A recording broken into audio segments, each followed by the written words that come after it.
وفلسطين لازم تستمر وتتصاعد، نكون بمستوى هياكل عظمية للأطفال اللي بتتحرك، بتطلع فيها بتشوف هياكل عظمية عم تتحرك، وفي ملايين العرب قاعدين بيتفرجوا، في ملايين في مصر، على بعد أمتار من أزهر مصر، على بعد أمتار من كعبة محمد بن عبد الله، أطفال فلسطين بيموتوا جوع، على بعد أمتار من 80 مليون من أتباع محمد بن عبد الله في مصر، أطفال فلسطين بيموتوا من الجوع. هذا معيب للتاريخ بحق الجماهير العربية أكثر من الأنظمة بنعرف.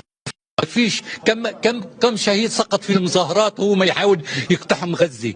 ما فيش، ما حدا سقط. لو بينزل مظاهرة من مليونين مصري ما بيبقاش المجزرة، ما بيبقاش حرب الإبادة. المسألة بتتوقف على جماهير مصر بالتحديد أكثر من أي طرف آخر.